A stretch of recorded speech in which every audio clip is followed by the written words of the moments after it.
जनाब असलम भूतानी साहब सवाल पे पूछें। स्पीकर, बात ये नहीं है जो पार्लियामेंट्री सेक्रेटरी साहब ने कही है। मेरा जो पॉइंट है मैंने रेज किया कि फेडरल गवर्नमेंट ने ये कहा है कि हम रिकोडिक के एसेट्स को बेचकर पाकिस्तान का कर्जा उतारेंगे। मैं ये कह रहा हूं कि क्यों बलूचिस्तान के ही वसाइल हैं कर्जा उतारने के लिए। इस पे मेरा एतराज है, उस तरफ तो वो आ ही नहीं रहे। जनाब स्पीकर, इस पे मैं एक तफसीली करूंगा ताकि हमारे बलूचिस्तान के लोग भी सुने कि क्या नाइंसाफी हो रही है। ये किसी खास पर्टिकुलर सरकार को या हुकूमत को मैं मरूज इल्ज़ाम नहीं ठहरा रहा हूं। ये एक जनरल जो पॉलिसी है नेशनल लेवल पे, उससे हमें इख्तिलाफ है। जनाब स्पीकर, दुनिया में जहां भी वसाइल जिस मुल्क में होते हैं, जिस खिते में होते हैं, वो मुल्क तस्वुर ये होता है कि वो तरक्की करेगा, वहां खुशहाली आएगी। लेकिन बलूचिस्तान की बदकिस्मती ये है कि हमारे ही वसाइल हमारी मुसीबतों और हमारे मसाइल का सबब बन रहे हैं। आप कहां से शुरू करें? 1952 से गैस निकली बलूचिस्तान में, 40 साल तक 1990 तक बलूचिस्तान की गैस ने पूरे मुल्क को तरक्की दी। लेकिन आज बलूचिस्तान के 10% हिस्से पे भी गैस नहीं है। जनाब स्पीकर, उसके बाद सेंधक का प्रोजेक्ट है। सेंधक बलूचिस्तान को क्या मिला?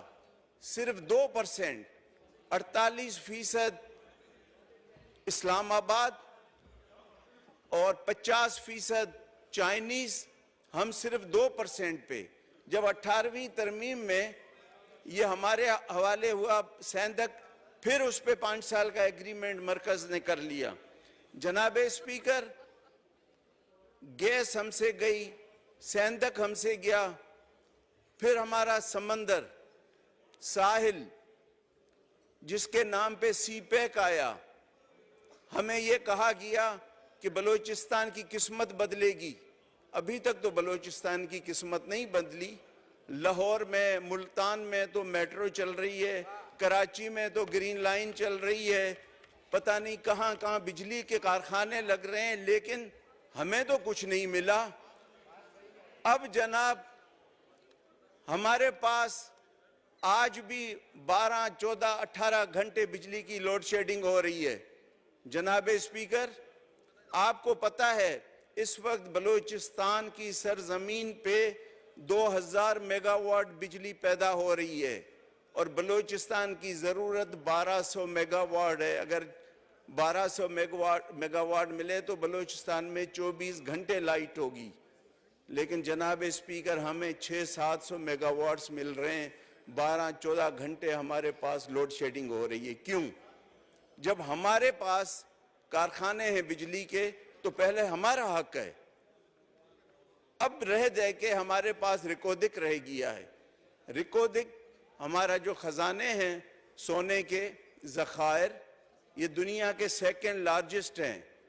ये हमारे बलूचिस्तान की खुशहाली की जमानत है।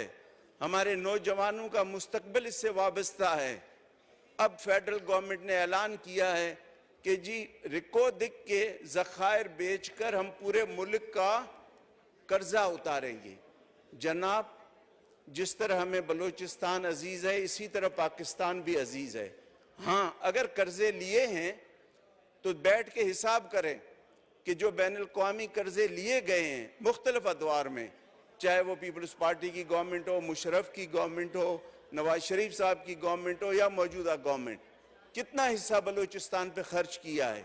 हाँ, उतना हिस्सा हमसे भले ले लें, लेकिन ये क्या बात है कि खर्चा तो पूरे पाकिस्तान में किया और भरने के लिए रिकोदिक ही रह गया है। जनाब स्पीकर, ये अब नहीं होगा। अब इस तरह की बातें नहीं चलेंगी। बहुत बलूचिस्तान ने बर्दाश्त किया, अब मोहब्बतें बखेरनी है, बहुत नफरतें दे चुके। अब बलूचिस्तान का खास करके नौजवान यूथ इस किस्म की नाइंसाफियां बर्दाश्त नहीं करेगा।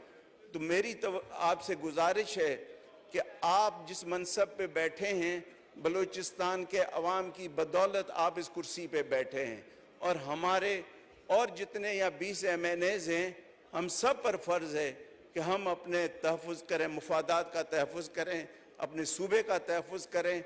और बलूचिस्तान इतना लावारिस नहीं है और न बराए फ़रोख्त है कि हर चीज़ बलूचिस्तान की बेच के कर्जे पूरे करें। इसकी कभी इजाज़त नहीं दी जा सकती। बहुत शुक्रिया। बहुत शुक्रिया।